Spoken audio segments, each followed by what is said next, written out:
তাহলে প্রথমে অ্যাকাউন্ট খুললাম, তারপরে লোন নিলাম। এবার লোন যে নিচ্ছি, ব্যাংকের বিভিন্ন রকম লোনের জন্য ব্যাংক বিভিন্ন রকম ইন্টারেস্ট দিয়ে থাকে। তো সেই ইন্টারেস্ট রেট গুলো কিভাবে নেয় সেগুলো আমরা জানবো। যে ব্যাংক একটা ব্যাংকের ক্ষেত্রে আমরা দেখি কোনো ব্যাংকের ক্ষেত্রে ইন্টারেস্ট রেট বেশি, কোনো ব্যাংকের ক্ষেত্রে ইন্টারেস্ট রেট কম। ঠিক আছে, তো ব্যাংক এটা কিভাবে করে সেটা আমরা দেখবো। ব্যাংক লেন্ডিং রেট, ব্যাংকের যে লেন্ডিং রেট সেগুলো সম্বন্ধে আমরা জানবো। বলছে আরবিআই এর 6 মেম্বার স্ট্যাটিউটারি একটা এমপিসি বলে মনিটারি পলিসি কমিটি, আমরা আগেই পড়েছি, বলে একটা কমিটি থাকে। সেই কমিটি কি করে, মনিটারি পলিসি কমিটি কি করে, ডিসাইড পলিসি রেট মানে repo rate to keep inflation within 2 to 6% CPI. মানে বলেছিলাম 4+2 - 2, মানে কি কম হলে 2 হতে পারে, বাড়লে 6 হতে পারে। তাহলে 2 থেকে 6-এর মধ্যে ইনফ্লেশন রেটটাকে রাখার জন্য এমপিসি বা মনিটারি পলিসি কমিটি আরবিআই এর কি করে থাকে, পলিসি রেট ঠিক করে থাকে, repo rate, bank rate, CRR, SLR ইত্যাদি রেটগুলো ঠিক করে থাকে, আমরা জানি। But who decides lending rate of individual bank and how? তাহলে আমাদের কোশ্চেন হচ্ছে, এই ব্যাংক যে লোনগুলো দিয়ে থাকে, এসবিআই, আইসিআইসিআই, এই ব্যাংকগুলো আমাদেরকে যে লোনগুলো দিয়ে থাকে, সেক্ষেত্রে আমাদের কাছ থেকে কত পার্সেন্ট ইন্টারেস্ট নেবে, কোন ব্যাংক কত নেবে ইন্টারেস্ট রেট, সেটা কে ডিসাইড করে? সেটা কি আরবিআই করে? না, সেটা প্রত্যেকটা ইন্ডিভিজুয়াল ব্যাংক নিজেই ঠিক করে যে কার কাছ থেকে কত পার্সেন্ট ইন্টারেস্ট নেবে কোন লোনের ক্ষেত্রে। ঠিক আছে, এবং কিভাবে করে সেটা আমরা জানবো। লোনের ক্ষেত্রে ব্যাংক যে ইন্টারেস্ট রেটটা ঠিক করে সেটা কিভাবে করে এবং কার ক্ষেত্রে কি করে। বলছে in 1969 government began nationalisation of private bank and administered interest rate on them. তাহলে আমরা যে আগেই পড়েছি 1969 সালে গভর্নমেন্ট কি শুরু করেছিল, যে ব্যাংকগুলো ছিল প্রাইভেট ব্যাংক তাদেরকে ন্যাশনালাইজড করে। 1969 সালে 14টা ব্যাংককে প্রথম ন্যাশনালাইজড করেছিল, তাই তো? তাহলে 1969 সালে government of India began nationalise private banks and administered interest rate on them. এবং তখন সেই ব্যাংকগুলোর কাউকে লোন দিলে কত পার্সেন্ট ইন্টারেস্ট নেবে সেটা ঠিক করতে কে, সেন্ট্রাল গভর্নমেন্ট। যেহেতু ন্যাশনালাইজ করলো প্রথম প্রথম, তো ব্যাংকগুলো, যে ব্যাংকগুলোকে ন্যাশনালাইজ করেছিল 14টা ব্যাংকে, তারা কাকে লোন দিয়ে কত পার্সেন্ট ইন্টারেস্ট নেবে সেটা ঠিক করতো সেন্ট্রাল গভর্নমেন্ট।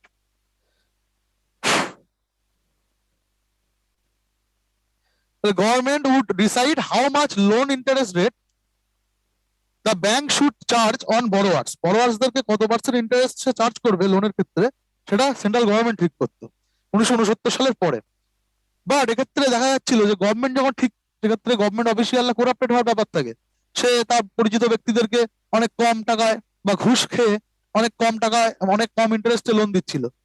গভর্নমেন্ট করছে মানে কি, গভর্নমেন্ট অফিসিয়ালদের দ্বারাই করবে। অফিসিয়ালরা কি হবে, ঘুষ খাবে বা নিজের আত্মীয়দেরকে স্বজন পোষণ করবে। ঠিক আছে, করে কি করবে, তাদেরকে কম মানে প্রচুর পরিমাণে লোন করে দেবে কম ইন্টারেস্টে। ঠিক আছে, করাপ্টেড হয়ে। সেই জন্য 1991 সালে আমরা জানি একটা কমিটি হয়েছিল ব্যাংকগুলোর উন্নতির স্বার্থে। এম নরসিংহাম বলে একজনের নেতৃত্বে একটা কমিটি হয়। ঠিক আছে, একজন ব্যক্তি ব্যাংকের রিফরমেশনের জন্য, ব্যাংক রিফর্ম করার জন্য ব্যাংক সিস্টেমকে। তো সেই কমিটি সাজেস্ট করলো 1991 সালে ডিরেগুলেশন। মানে কি, বললো সরকার যেন ব্যাংকের এইসব পার্সোনাল ক্ষেত্রে নাক না গলায়, ব্যাংক নিজেই ঠিক করুক সে কার কাছ থেকে কত পার্সেন্ট ইন্টারেস্ট নেবে, তাহলেই ব্যাংকের ব্যবসা বাড়বে। সরকার যদি সব ঠিক করে দেয়, ব্যাংকের স্বাধীনতায় হস্তক্ষেপ করা হয় এবং ব্যাংকের ব্যবসা বাড়ে না। ঠিক আছে, তো তো সেই জন্য গভর্নমেন্ট শুড নট, বললো, dictate or administer individual banks interest rate. প্রত্যেকটা ব্যাংকের ইন্ডিভিজুয়াল যে ব্যাংকগুলো আছে তাদের ইন্টারেস্ট রেটে গভর্নমেন্টের হস্তক্ষেপ করা উচিত না, সেটা নরসিংহাম কমিটি 1991 সালে বললো। RBI should only give methodology to banks. এটা আরবিআই ঠিক করুক, ব্যাংক যেন না ঠিক করে। এটা কে ঠিক করবে, আরবিআই ঠিক করুক। ঠিক আছে, এটা নরসিংহাম কমিটি বলল ব্যাংকের রিফর্মের জন্য। সেই জন্য 2003 সালে RBI introduced benchmark prime lending rate, BPLR system বলে একটা সিস্টেম চালু করে। তাহলে এরপরে এই কমিটি, নরসিংহাম কমিটির কথা শুনে সরকার বললো ঠিক আছে, আমরা আর এবার থেকে ব্যাংকের লেন্ডিং রেট এর ক্ষেত্রে আমরা কোন রকম কোনো হস্তক্ষেপ করব না, ব্যাংক নিজেই ঠিক করুক সে কার কাছ থেকে কত পার্সেন্ট লোন নেবে মানে ইন্টারেস্ট নেবে। ঠিক আছে, সেই জন্য 2003 সালে আরবিআই একটা সিস্টেম চালু করলো যাতে ব্যাংকগুলো এই সিস্টেম মেনে তাদের লোন বা লেন্ডিং রেটটা ঠিক করতে পারে। সেই সিস্টেমটার নাম হচ্ছে বেঞ্চমার্ক প্রাইম লেন্ডিং রেট, বিপিএলআর। একটা সিস্টেম বলে দিল যে এই সিস্টেম মেনে আপনারা স্বাধীনভাবে আপনাদের ইন্টারেস্ট রেট ঠিক করুন। ঠিক আছে, আমাদের সালটা মনে রাখতে হবে। 2003 সালে কি চালু হয়? বিপিএলআর। ফুল ফর্মটা কি? Benchmark prime lending rate. ঠিক আছে, সেটা আরবিআই ঠিক মানে আরবিআই একটা ফর্মুলা দিয়ে দিল এবং ব্যাংকগুলো নিজেরা ইচ্ছা মতো সেটাকে ঠিক করতে পারতো। ঠিক আছে, নিজের ইচ্ছা মতো তার ক্ষেত্রে কেমন লোন নেবে সেটা ঠিক করতো, লোনের ক্ষেত্রে ইন্টারেস্ট নেবে সেটা ঠিক করতো। তাহলে প্রথম যেটা চালু হলো বিপিএলআর সিস্টেম।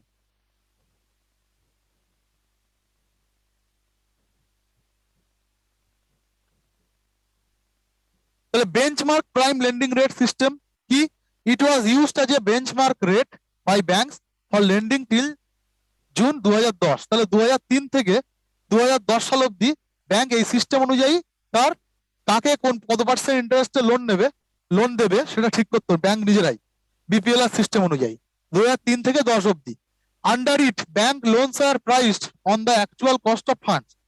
তো লোনের ক্ষেত্রে যে অ্যাকচুয়াল কস্ট অফ ফান্ড সেটার উপরে ভিত্তি করে এই বিপিএলআরটা নেওয়া হতো। আমাদের অত ডিটেলসে জানতে হবে না। বিপিএলআরটা প্রথম চালু হয় 2003-এ এবং 2010 অব্দি চলে। এটা হচ্ছে লেন্ডিং রেট ঠিক করার একটা সিস্টেম।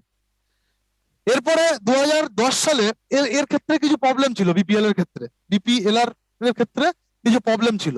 সেই প্রবলেম গুলোকে ওভারকাম করার জন্য আরবিআই আবার একটা নতুন পদ্ধতি, এটার পরিবর্তনে নতুন পদ্ধতি আনছে। সেটার নাম হচ্ছে base rate system. Base rate system কত সালে চালু হচ্ছে? 2010 সালে। এটা 2003 থেকে 10 অব্দি এই সিস্টেমে লেন্ডিং রেট ঠিক করতো ব্যাংকগুলো। 2010 থেকে আবার নতুন সিস্টেম চালু হচ্ছে যেটার নাম হচ্ছে base rate. Loans loans taken between June 2010 to April 2016। তাহলে এটা 2010 থেকে 2016 অব্দি এই সিস্টেমটা চলেছে। From banks were on base rate, এবং সেটা বেস রেটের মাধ্যমে হতো। Base rate was the minimum interest rate at which commercial bank could lend to customer. Base রেটটা কি বলছে? একটা মিনিমাম ইন্টারেস্ট রেট। একটা ব্যাংক কার কাছ থেকে সবচেয়ে কম ইন্টারেস্ট নেবে? যাকে লোন দেওয়া রিস্কি, না যাকে লোন দেওয়া রিস্কি নয়, কার কাছ থেকে বেশি ইন্টারেস্ট নেবে ব্যাংক? যাকে ব্যাংক লোন দিতে আগ্রহী নয়। কাকে আগ্রহী নয়? সাবপ্রাইম বড়োয়ার যারা, তাই তো? আগে পড়েছি সাবপ্রাইম। সাবপ্রাইম মানে যার রিপে করার ক্ষমতা নেই, তাকে ব্যাংক দিতে আগ্রহী নয়, তার কাছ থেকে ব্যাংক বেশি ইন্টারেস্ট রেট নেবে। আর ব্যাংক ইন্টারেস্ট রেট কার কাছ থেকে কম নেবে? যাকে ব্যাংক লোন দিতে আগ্রহী। আপনারা যদি এখন চাকরি না করে থাকেন, চাকরি না পান কিছু, তো আপনি এখন লোন নিতে গেলে আপনাকে বলবে হবে না, আপনার দেবো না লোন। আপনি এখন সাবপ্রাইম বড়োয়ার। যেই আপনি চাকরি পেয়ে গেলেন তখন ব্যাংকে ম্যানেজার ফোন করবে, একটা ক্রেডিট কার্ড দেবো স্যার, একটা ক্রেডিট কার্ড দেবো, তখন আপনাকে নিজেই ফোন করবে। তাহলে আপনি তখন প্রাইম বড়োয়ার হয়ে গেলেন ব্যাংকের কাছে। ঠিক আছে, তাহলে আপনাকে এখন দিতে ইন্টারেস্টেড নয়, কারণ আপনি এখন চাকরি পাননি। সেই জন্য আপনার কাছ থেকে আপনি নিতে গেলেও বলবে যে আচ্ছা দিতে পারি, এত পার্সেন্ট ইন্টারেস্ট দিতে হবে, এত বেশি। ঠিক আছে, আর সবচেয়ে কম ইন্টারেস্ট কখন নেবে? যখন আপনি চাকরি পেয়ে যাবেন, আপনার রিপে করার ক্ষমতা আছে, তখন ব্যাংক বলে ঠিক আছে স্যার আপনি ক্রেডিট কার্ড নিন, আপনার জন্য 5% ইন্টারেস্টে করে দেবো। ঠিক আছে, তাহলে আপনাকে তখন কম ইন্টারেস্ট নেবে। তাহলে ব্যাংক এরকম সবচেয়ে কম যে ইন্টারেস্টটা নেয় তার প্রাইম কাস্টমারের ক্ষেত্রে, সেই রেটটাকে বলা হয় বেস রেট। ঠিক আছে, তো এই সিস্টেমটা চালু হলো 2010, এবং 2010 থেকে 16 অব্দি এই সিস্টেমের মাধ্যমেই ব্যাংকগুলো তাদের কত পার্সেন্ট ইন্টারেস্ট নেবে সেটা ঠিক করতো লোনের ক্ষেত্রে। Hence the rate depended on individual banks and they change it whenever the parameters changed. তো এগুলো ব্যাংক নিজেরাই ঠিক করতো, সেই জন্য ইন্ডিভিজুয়াল ব্যাংকের উপরে ডিপেন্ড করতো কে কার কাছ থেকে কত পার্সেন্ট লোন নেবে। আইডিবিআই কার কাছ থেকে কত পার্সেন্ট ইন্টারেস্টে লোন দেবে, আর এসবিআই কত পার্সেন্ট ইন্টারেস্টে লোন দেবে, সেটা তারা নিজেরাই ঠিক করতো বেস রেট অনুযায়ী 2010 থেকে 16। তো এর মধ্যেও কিছু সমস্যা ছিল। ব্যাংকের অফিসিয়ালরা বড় বড় লোকদেরকে শুধু লোন দিত খুব কম ইন্টারেস্ট রেটে, গরিব মানুষদের থেকে প্রচুর পরিমাণ বেশি ইন্টারেস্ট রেট নিত। এর ফলে দেখা গেল বিজয় মাল্য বা এরকম ধরনের যে লোকগুলো বড় বড় লোক ছিল, এই বেস রেটে তাদেরকে খুব কম ইন্টারেস্টে লোন দিয়েও তারা ফাঁকি দিয়ে যাচ্ছে।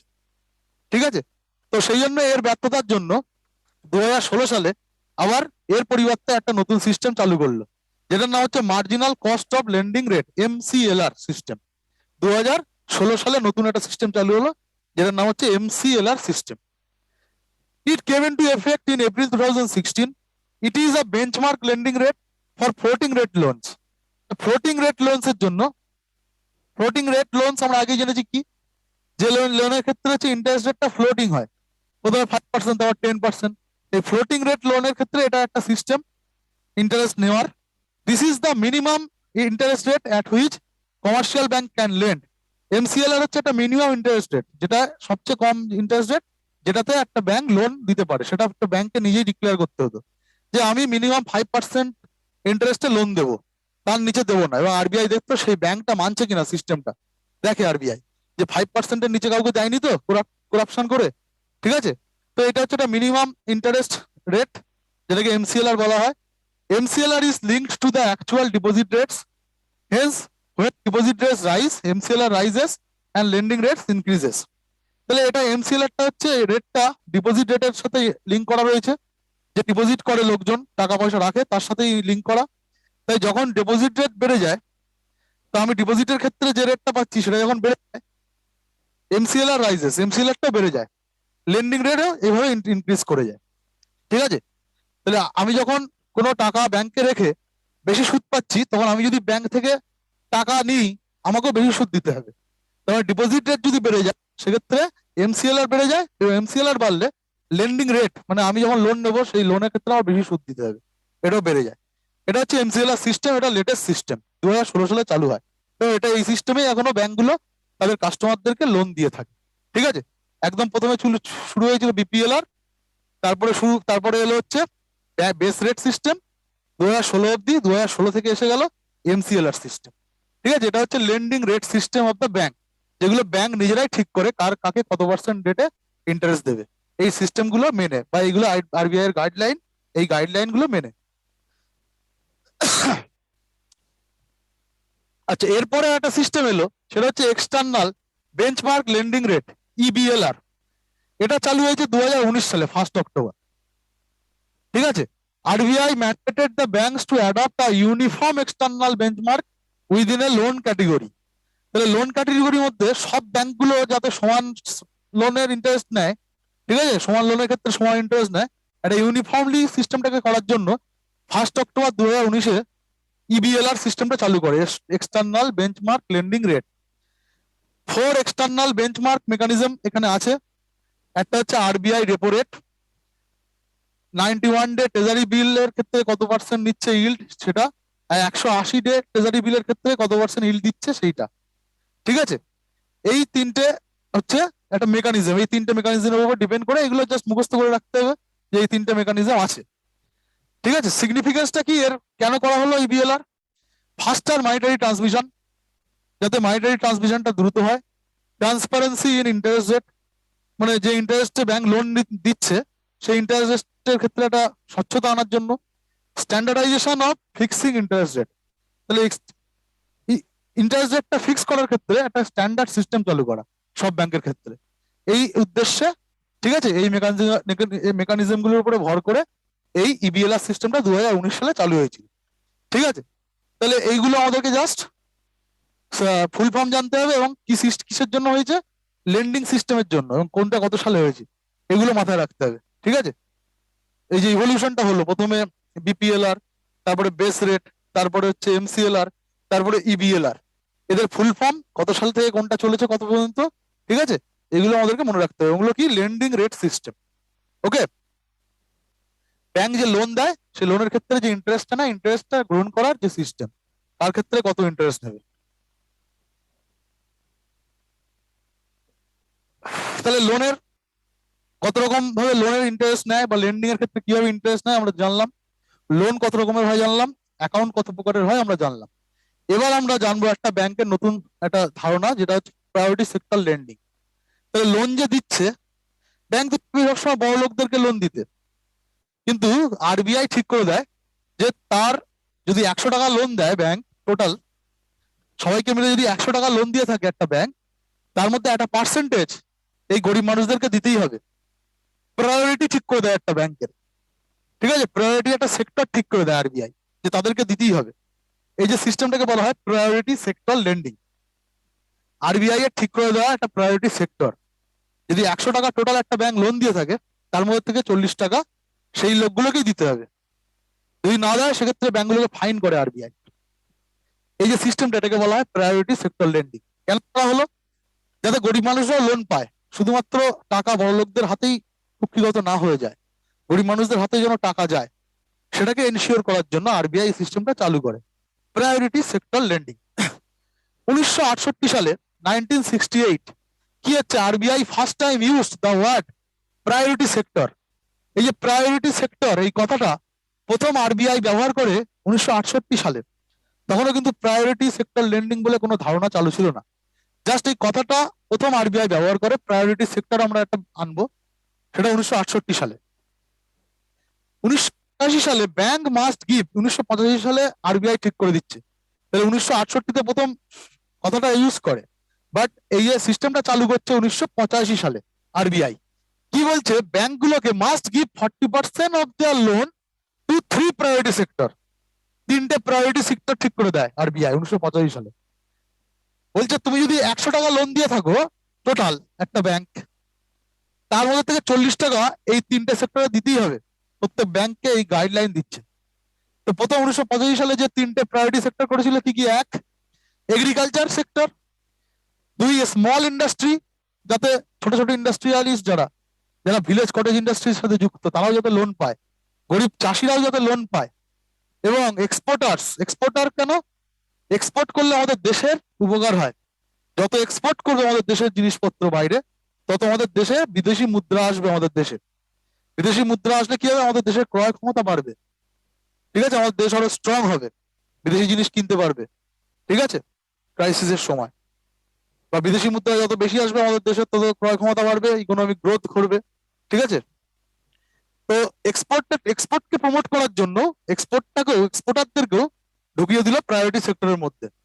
তাহলে 1985 সালে 3টে প্রায়োরিটি সেক্টর ঠিক করে দিল। এবার যদি এসবিআই একটা ব্যাংক, সে যদি ওই বছর টোটাল 100 টাকা লোন দিয়ে থাকে, টোটাল লোন যা দিয়েছে সব মিলে ধরলাম 100 টাকা, তার মধ্যে থেকে 40 টাকা দিতেই হবে এই 3টে সেক্টর মিলিয়ে। 3টে সেক্টর মিলিয়েও দিতে পারে বা একটা সেক্টরকেও দিতে পারে। তাহলে 40 টাকা অবশ্যই এই 3টেকে দিতে হবে। 60 টাকা তুমি অন্য জায়গায় পারো দাও লোন, আর যে 40 টাকাটা তোমাকে কিন্তু এই 3টে সেক্টর প্রায়োরিটি সেক্টরের মধ্যেই দিতে হবে। ঠিক আছে, এটা 1985 সালে ঠিক করে দেয়। এরপরে বলছে ওভার দ্য ইয়ার্স, তারপরে বছরের পর বছর গেছে এবং মোর সেক্টরস আর ইন ইট, এবং প্রায়োরিটি সেক্টরে প্রথমে যে 3টে সেক্টর ছিল তার তার মধ্যে আরো অনেক অনেক অনেক সেক্টর ঢুকতে থেকেছে। আরবিআই আরো অনেক সেক্টর গুলোকে প্রায়োরিটি সেক্টর হিসেবে বাড়িয়েছে, প্রায়োরিটি সেক্টরের সীমানাটা। 2020 সালের সেপ্টেম্বর অনুযায়ী বলছে RBI reform PSL guideline as following. ঠিক আছে, তো আরবিআই পিএসএল এর ক্ষেত্রে লাস্ট যে রিফর্মটা করেছে সেটা 2020 সালে সেপ্টেম্বর মাসে। তো 2020 সালে সেপ্টেম্বর অনুযায়ী কারা প্রায়োরিটি সেক্টর সেটা আমাদের জানাটা সেই জন্য জরুরি এখন বর্তমানে। তাহলে মিনিমাম কোটা, ঠিক আছে, ইনক্রিজ ফ্রম কত থেকে কত। তাহলে 2020 আগে কি ছিল, এখন কি হয়েছে সেটা আমরা জানবো, এখন রিসেন্টলি কি আছে। তাহলে বলছে উইকার সেকশন যারা আছে তাদের তাদের আগে দিতে হতো 10% লোন। কোনো ব্যাংক যদি 100 টাকা লোন দেয় টোটাল, তাহলে 10 টাকা দিতে হতো উইকার সেকশনকে। উইকার সেকশন মানে কারা? উইকার সেকশন মানে হচ্ছে আমাদের যারা হচ্ছে পিছিয়ে পড়া শ্রেণীর মানুষ। ঠিক আছে, তাদেরকে আগে 10% দিতে হতো, কিন্তু 2020 থেকে সেটা করেছে 12% বাড়িয়ে। তাহলে উইকার সেকশনকে এখন কত পার্সেন্ট লোন ব্যাংক দিতে বাধ্য? 12%। এরা সবাই প্রায়োরিটি সেক্টর এখন। Agriculture, small and big farmers, যারা স্মল এবং বিগ ফার্মার্স আছে তাদেরকে আগে দিতে হতো 10%, এখন বর্তমানে 8% দিলেই চলে। আরবিআই বলেছে যে 8% দিলেই হবে। আর মার্জিনাল ফার্মার আছে, মানে যাদের 1 হেক্টরের নিচে জমি আছে তাদেরকে মার্জিনাল ফার্মার বলা হয়।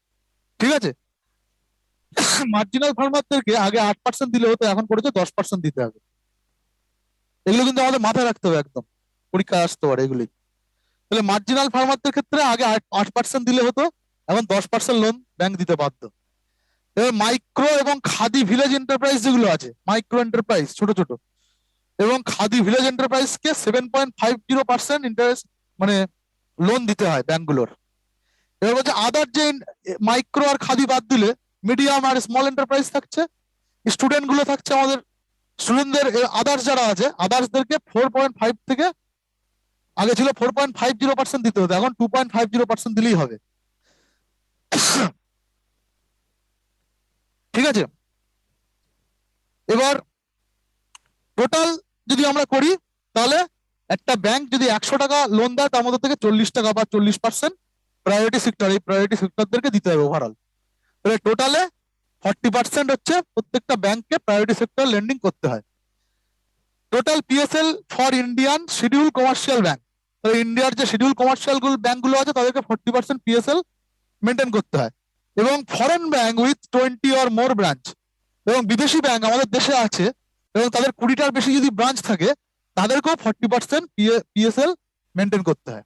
ঠিক আছে, ক্লিয়ার? তাহলে আমাদের যে শিডিউল কমার্শিয়াল ব্যাংকগুলো আছে তারা 100 টাকা লোন দিয়ে থাকলে 40 টাকা দিতে হবে প্রায়োরিটি সেক্টরে। এবং ফরেন ব্যাংকও যদি থাকে আমাদের দেশে, যাদের 20টার বেশি ব্রাঞ্চ আছে আমাদের এখানে, তাদেরকেও এই 40% কিন্তু প্রায়োরিটি সেক্টরদেরকেই দিতে হবে, মানে ফরেন ব্যাংকদেরকেও। বোঝা গেছে?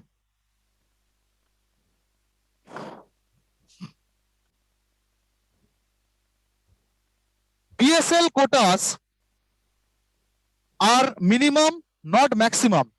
So if bank wishes, it can give even 60% of its loan to weaker section. তাহলে বলছে মিনিমাম 40% দিতে হবে, কিন্তু ম্যাক্সিমাম কোনো কোটা নেই। যদি ব্যাংক ইচ্ছা করে সে 60%ও দিতে পারে প্রাইভেট সেক্টরে, ইনস্টেড অফ জাস্ট 12%। 12% তো হচ্ছে উইকার সেকশনে, সেখানে 60%ও সে দিতে পারে। Banks loans given to non-banking financial company who are lending to above PSL categories, such indirect loan to PSL sectors will also be counted for bank quota. তার মানে আমরা এখন দেখতে পাই বিভিন্ন গ্রামে গঞ্জে শহরেও ছোট ছোট মাইক্রো ফিন্যান্স কোম্পানি বিভিন্ন মহিলা গোষ্ঠীদেরকে লোন দেয়। ঠিক আছে, কিন্তু সেই মাইক্রো ফিন্যান্স কোম্পানিগুলো একটা ব্যাংকের সাথে লিঙ্ক থাকে, Allahabad bank, bank of Baroda, সেই ব্যাংকের মাধ্যমে তারা টাকাটা দেয় ফিন্যান্স কোম্পানি। ঠিক আছে, তো কোনো ব্যাংক যদি চায় সে ডাইরেক্ট তাদের অ্যাকাউন্টে, মানে ব্যাংকের যারা অ্যাকাউন্ট হোল্ডার আছে তাদেরকে লোন দেবে না, সে চাইলো যে একটা মাইক্রো ফিন্যান্স কোম্পানির মাধ্যমে আমরা প্রায়োরিটি সেক্টরদেরকে লোন দেবো, তাহলে সেটাও প্রায়োরিটি সেক্টর লেন্ডিং হিসেবেই গৃহীত হয়, মানে প্রায়োরিটি সেক্টর লেন্ডিং হিসেবেই সেটাও কি হয়, কনসিডার্ড হয়। ওকে, মানে কোনো ব্যাংক যদি কোনো মাইক্রো ফিন্যান্স কোম্পানির মাধ্যমেও প্রায়োরিটি সেক্টরদেরকে লোন দেয় সেটাও তার পিএসএল কোটার মধ্যেই পড়বে, সেটাই এখানে বলতে যাচ্ছে ইনডাইরেক্টলি। এবার আমরা দেখবো কোন ব্যাংকের, আমাদের দেশে যে ব্যাংকগুলো আছে কার কত পার্সেন্ট পিএসএল মেনটেন করতে হয় বা প্রায়োরিটি সেক্টর লেন্ডিং মেনটেন করতে হয়। ইন্ডিয়ান শিডিউল কমার্শিয়াল ব্যাংক এবং foreign bank in India with 20 or more branches, আগেই বলেছি যে ইন্ডিয়ান শিডিউল কমার্শিয়াল ব্যাংকগুলো আছে এবং যে ফরেন ব্যাংকগুলো আছে যাদের 20টার বেশি ব্রাঞ্চ আছে তাদেরকে 40% মেনটেন করতে হয়। Foreign bank in India with less than 20 branch, তাদের ক্ষেত্রেও 40%, 20টার উপরে থাকলেও ফরেন ব্যাংকের ক্ষেত্রেও 40%। রিজিওনাল রুরাল ব্যাংক আরআরবি, আমরা আগেই পড়েছি আরআরবি কি, সেই আরআরবি দেরকে 75% প্রায়োরিটি সেক্টর লেন্ডিং, মানে 100 টাকা যদি লেন্ডিং করে থাকে 75 টাকা দিতে হবে কাদেরকে, প্রায়োরিটি সেক্টরদেরকে আরআরবির ক্ষেত্রে।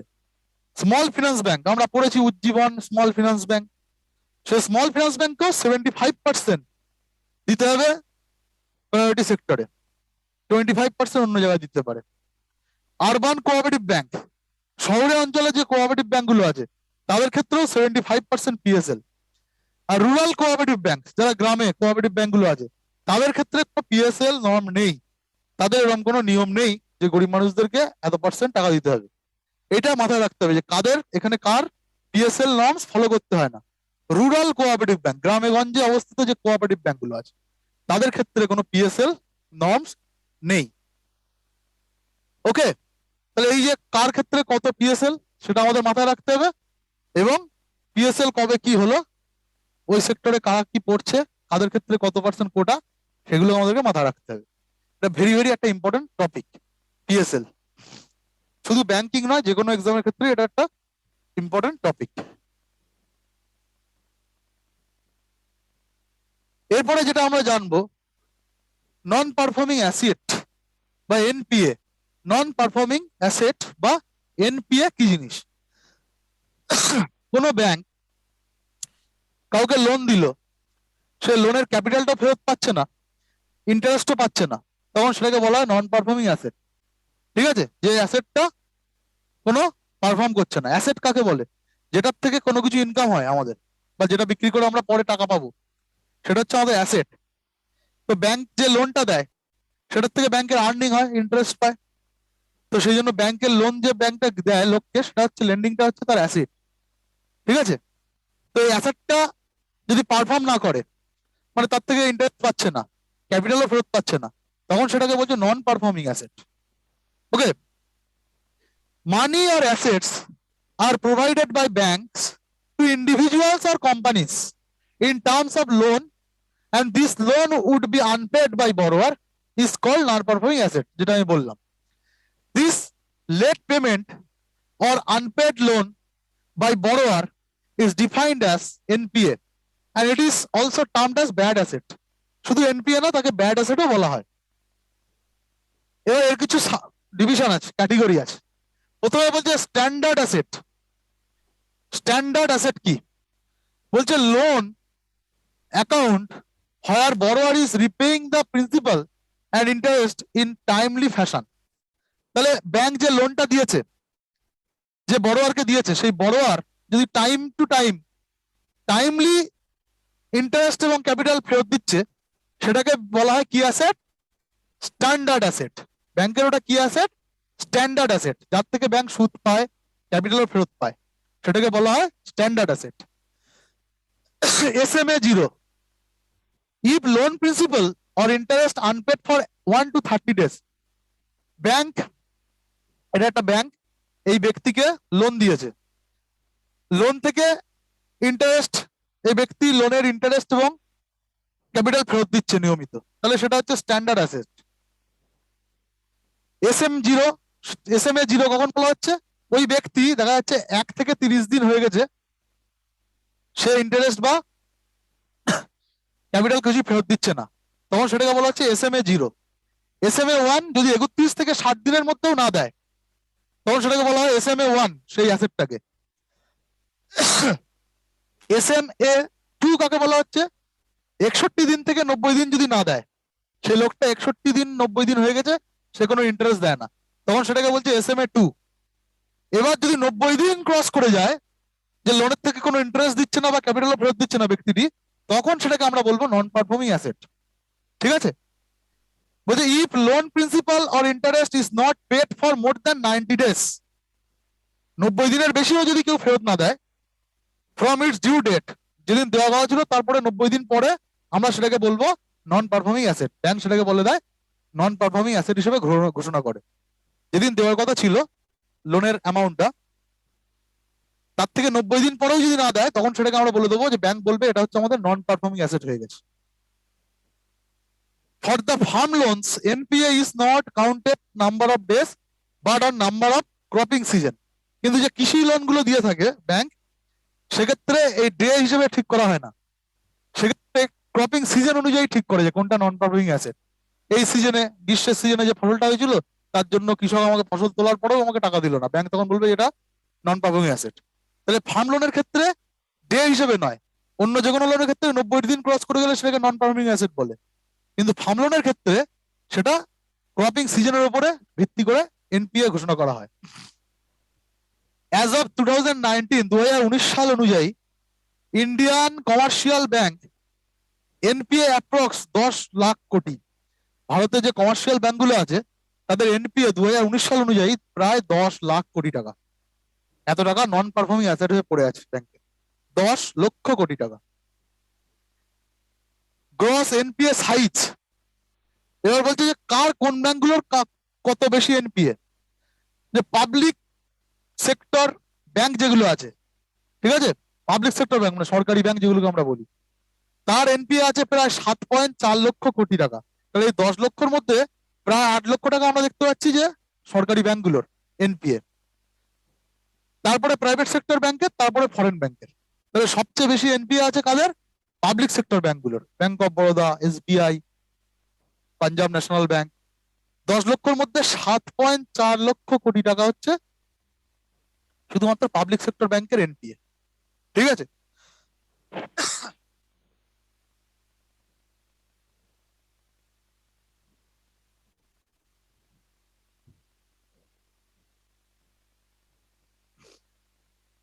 এবার এই এনপিএ কমানোর জন্য আরবিআই কি কি প্রভিশন নিয়েছে সেগুলো দেখবো। বলছে as per RBI norms bank must set aside funds to cover this against their NPA. তাহলে এনপিএ থেকে যে লসটা ব্যাংক হয় ব্যাংকের, সেই লসটা যাতে কভার করা যায় সেই জন্য ব্যাংকগুলোকে এনপিএ এনপিএ এর যে টাকাটা সেটা তাকে নিজে গুছিয়ে রাখতে হয় আগের থেকে ধরে, যে আমার এটা এনপিএ হতে পারে। ঠিক আছে, সেই জন্য এই টাকাটা ব্যাংকগুলোকে গুছিয়ে রাখতে বলে আরবিআই এই লসটাকে কভার করার জন্য। Such provisioning of funds decreases the profitability of bank. যেহেতু টাকা এরকম সরিয়ে রাখতে হয়, যদি এনপিএ হয় এই টাকাটা দিয়ে আমার এনপিএ এর লসটা পূরণ করব, সেই জন্য এর ব্যাংকের প্রফিট অনেক কমে যায়। ওই টাকাটা তো আগে মানে লোন দিতে পারতো অন্য কাউকে, কিন্তু এনপিএ হিসেবে রেখে দিতে হয় পাশে জমিয়ে। যদি এনপিএ হয়ে যায় এই টাকাটা দিয়ে সামলাবো। গ্রস এনপিএ মাইনাস প্রভিশনিং সমান নেট এনপিএ।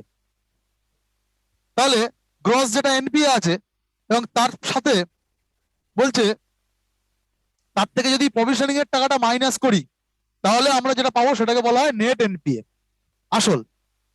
এবার substandard asset when loan account remains in the NPA classification for 12 months। তাহলে এনপিএ পর্যন্ত আমরা পড়েছি, 90 দিনের পরে আমরা এনপিএ বলবো। এবার এনপিএ হিসেবে যদি 12 মাস থাকে, 1 বছর থেকে যায়, তখন সেটাকে বলা হচ্ছে সাবস্ট্যান্ডার্ড অ্যাসেট। এরপরে doubtful asset when loan account substandard classification 12 months। তাহলে এই সাবস্ট্যান্ডার্ড হিসেবে যদি আমার 12 মাস থেকে যায়, তার থেকে কোনো লোন না আসে, মানে কোনো ফেরত না আসে, তখন সেটাকে বলা হয় ডাউটফুল অ্যাসেট। লস অ্যাসেট কখন বলা হচ্ছে? when a bank, its auditor or RBI declares that given doubtful asset has little no salvage, মানে লিটিল ভ্যালু। তাহলে যখন এই যে ডাউটফুল অ্যাসেটটা আর কোনো ভ্যালু না থাকে, ঠিক আছে, তখন সেটাকে লস অ্যাসেট বলা হচ্ছে। এরপর লোন রাইট অফ কি? when loan is written off from the asset side of the bank balance sheet to save corporation tax, loan write off does not waive banks right to recover that bad loan. It is merely an accounting exercise for tax benefits. তাহলে একটা loan দিয়েছিল 100 টাকা, সেই লোনটা doubtful asset ছিল।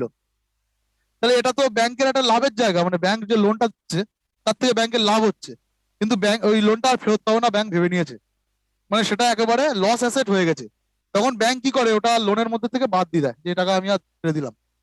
ঠিক আছে, তার যখন হিসাব দেয়, তো তখন সেটাকে বলা হয় লোন রাইট অফ। এই যে লোন ছেড়ে দেওয়ার ব্যাপারটাকে, যে ওটা আর আমার কোনো ব্যবসার জিনিসই না, এর থেকে আমি আর কিছু পাবো না, ফালতু এটা দেখিয়ে ট্যাক্স দিয়ে লাভ নেই। ট্যাক্স বাঁচানোর জন্য যখন যে লোনগুলো লস অ্যাসেট হয়ে গেছে তাদেরকে বাদ দেয় তাদের ব্যালেন্স শিট থেকে, তখন সেটাকে বলা হচ্ছে লোন রাইট অফ। ঠিক আছে,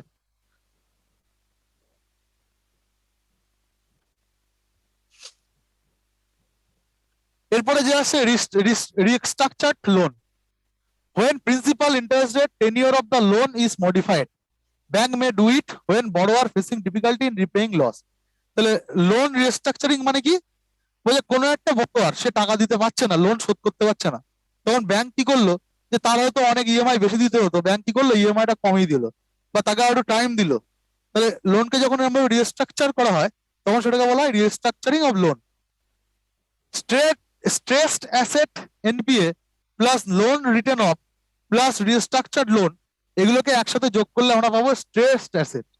স্ট্রেসড অ্যাসেট কাকে বলা হয়? এনপিএ যেটা আছে, লোন রিটেন অফ মানে যেটা বাদ দিয়ে দিয়েছে, যে লোনটার আশা ছেড়ে দিয়েছে, আর রিস্ট্রাক্ট করেছে যত টাকা, তাদেরকে যোগ করলে আমরা সেটা হচ্ছে ব্যাংকের কি পাই? Stressed asset. ঠিক আছে, স্ট্রেসড অ্যাসেট কাকে বলে? এই তিনটের যোগফল। ওটিএস উইথ হেয়ার কাট, এটা কাকে বলা হয়? If bank allows the borrower to pay 60% of dues and forgoes 40% as loss. তাহলে একটা ব্যাংক 100 টাকা পেতো একজনের কাছে, তো দিচ্ছে না কিছুতে, তখন ব্যাংক কি করে? সেটেলমেন্ট করে, বলে ঠিক আছে আপনি 60 টাকাই ফেরত দিন আমাকে, ঠিক আছে, আর 40 টাকা ফেরত দিতে হবে না। বলে 60 টাকাই ফেরত দিন আর 40 টাকা ফেরত দিতে হবে না। তাহলে ব্যাংক যদি এরকম সিস্টেমে সেটেলমেন্টে যায় তখন সেটাকে বলা হয় ওটিএস উইথ হেয়ার কাট। ঠিক আছে, OTS with hair cut. Then the bank has offered এই ওটিএস এর ফুল ফর্ম কি? One time settlement. ওটিএস মানে ওয়ান টাইম সেটেলমেন্ট। তাহলে কত পার্সেন্ট ছেড়ে দিল? 40%, উইথ 40% হেয়ার কাট। সেই জন্য এটাকে বলা হচ্ছে ওটিএস উইথ হেয়ার কাট। অনেক সময় এই যে 4 হুইলার লোন, বাইক টাইকের লোনের ক্ষেত্রে এটা হয়। অনেকে লাস্টে দিতে না পারে বলে যে আমি সেটেলমেন্টে যাবো, ঠিক আছে? তখন ব্যাংক বলে যে ঠিক আছে আমি 40% ছেড়ে দিলাম, আপনি যখন দিচ্ছেন না একেবারে না দেওয়ার থেকে যা পারেন সেটাই দিন, 60%ই দিন, যা পেতাম তার। ঠিক আছে, এটাকেই বলা হয় ওটিএস বা one time settlement with -% haircut. Evergreening of loan কাকে বলা হয়? বলছে when a borrower taking a new loan to pay off his old loan. একটা বড়োয়ার, সে এসবিআই থেকে লোন নিয়েছিল 100 টাকা, এই ব্যক্তি সে 100 টাকা শোধ করতে পারছে না। তখন সে কি করলো? ব্যাংক অফ বরোদার কাছে গেল, গিয়ে বললো আমাকে 100 টাকা লোন দিন। নিয়ে কি করলো? এসবিআই এর টাকাটা শোধ করলো। করে আবার এর টাকা শোধ করার জন্য আইসিআইসিআই এর কাছে গেল, গিয়ে বললো যে আমাকে 100 টাকা লোন দিন। দিয়ে এর টাকা দিয়ে আবার ব্যাংক অফ বরোদার টাকা শোধ করছে। এই যে এইভাবে যে একটা ব্যাংক থেকে লোন নিয়ে আরেকটা ব্যাংকের টাকা শোধ করার যে সিস্টেম, এটাকে বলা হয় এভারগ্রিনিং অফ লোন। ঠিক আছে, চির যৌবন লোনের, এভার গ্রিনিং অফ লোন। মানে লোন তার আর কখনো শোধ হবে না, সবসময় নতুন নতুন হতে রয়েছে লোন।